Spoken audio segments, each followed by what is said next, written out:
আসসালামু আলাইকুম, কেমন আছেন সবাই? আজকে আমি দেখাবো ইলিশ মাছের রান্নার রেসিপি। তো প্রথমে আমি মাছগুলো ধুয়ে নিয়েছি ভালোভাবে।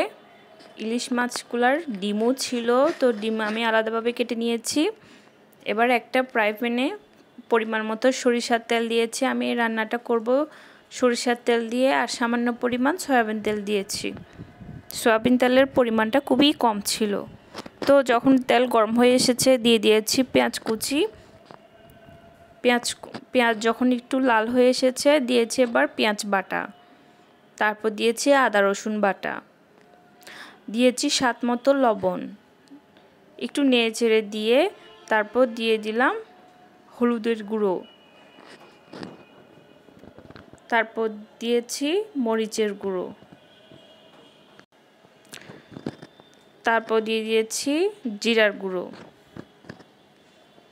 দিলাম সামান্য পরিমাণ ধনিয়ার গুঁড়ো। এবার দিয়েছি টমেটোটা কম বেশি আপনারা আপনাদের পছন্দ মতো দিতে পারবেন। এখানে আমি আমার পছন্দ মতো দিয়েছি।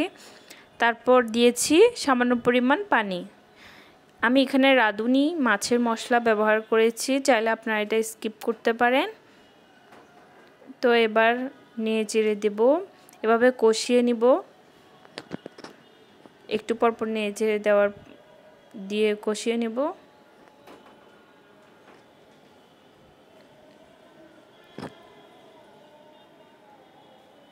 কষানো হয়ে গেছে, তারপর দিয়ে দিয়েছি এবার কেটে রাখা মাছগুলা কাঁচা অবস্থায় নেড়ে চেড়ে দিব, যেহেতু মাছ রান্না গরম হয়ে গেলে আর নাড়াচাড়া যায় না। এবার সামান্য পরিমাণ পানি দিয়েছি। এবার একটু কষিয়ে নিব। কষিয়ে নেওয়ার পর এভাবে 5 মিনিট কষিয়ে নিব।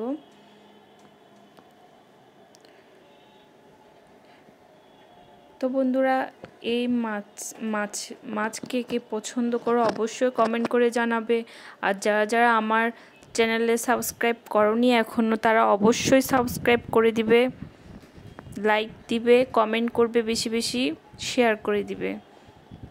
তো বন্ধুরা, কারা কারা এই মাছ খেতে পছন্দ করো অবশ্যই জানাবে।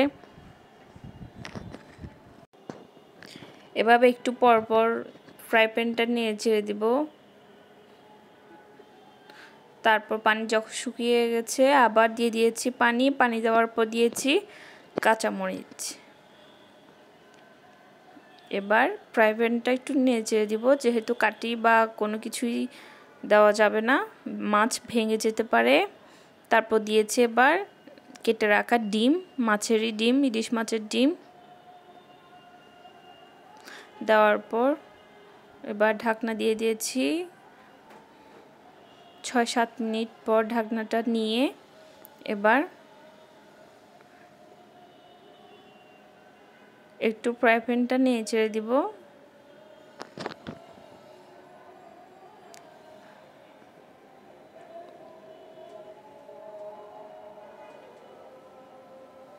এই সময়টায় ইলিশ মাছটা বেশি পাওয়া যায়। তো বন্ধুরা, তোমরা চাইলে এই মাছটা কিনে এইভাবে রান্না করতে পারো। তো সবাইকে ধন্যবাদ, ভালো থাকবেন, সুস্থ থাকবেন।